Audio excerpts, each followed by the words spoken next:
What if the biggest thing standing between you and, say, a state of absolute peace was just a single letter?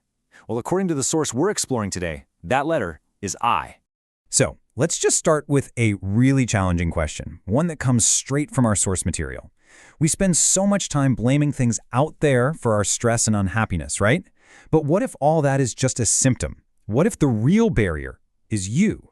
This is the core idea.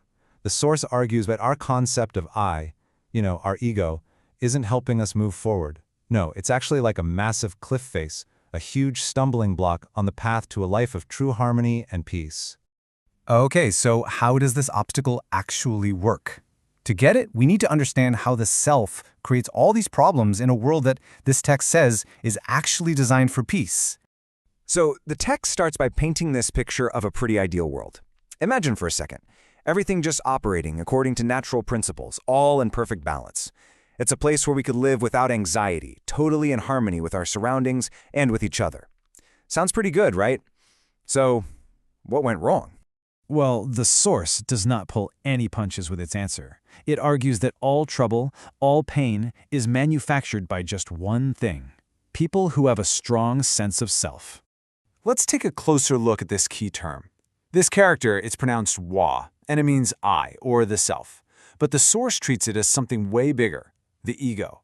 It's seen as the root of all selfishness, creating this vicious cycle where our actions hurt other people and nature, which, in the end, just comes right back around to cause us pain. Now, here's where it gets really interesting. The source text pulls from multiple ancient traditions, and it argues that they all arrived at the exact same solution to this problem of the self. If you look at it from a divine perspective, the teaching is crystal clear. Surrender the self. The idea is that the path to real life and peace means you have to let go of your own ego-driven desires. Then you jump over to Buddhist teaching, and what do you find? The exact same core idea. Here, getting to a state of no self, free from all the attachments of identity and form, is the key that unlocks the door to ultimate bliss. Next, we get a Taoist-inspired perspective from the Immortals. The wisdom here is to stop fighting the current of life. Instead, you just embrace acceptance, be spontaneous, and let go of the ego's constant need for control. And finally, the sages give us this social dimension. They say to dissolve your own self-centered mind and instead develop such a deep empathy that you feel and act with the hearts of all people as your own. So, the crucial point is that all of these paths lead to one single concept, wu-wo, which means no self. Now, the source is really clear that this isn't about disappearing. It's about getting beyond the selfish ego to find a much deeper state of connection, peace, and joy. Okay, I know, this all sounds really philosophical, but the source text doesn't just leave it as some abstract idea. It offers what it sees as real-world proof. The author points to a community called the Second Home and holds it up as a kind of living experiment, a place where people are actively trying to put this whole idea of no self into practice.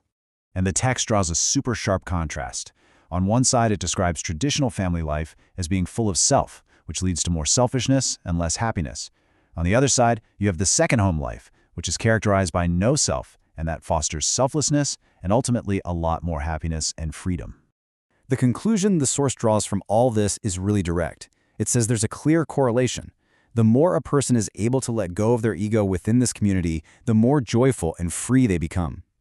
So, if we accept the idea, the big question left is how? How do we do it?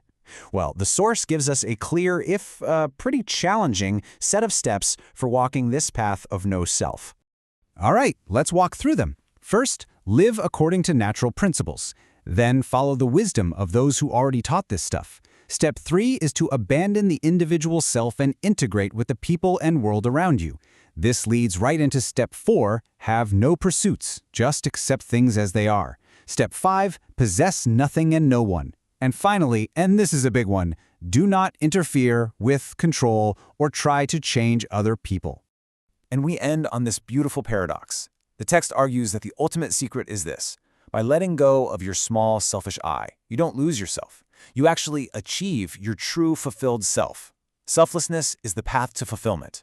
So as we wrap up, the final question just comes right back to you. If the ego is a cliff blocking your path, What part of your cliff, what selfish desire, what need for control, what little piece of I could you start to chip away at to clear your own way forward?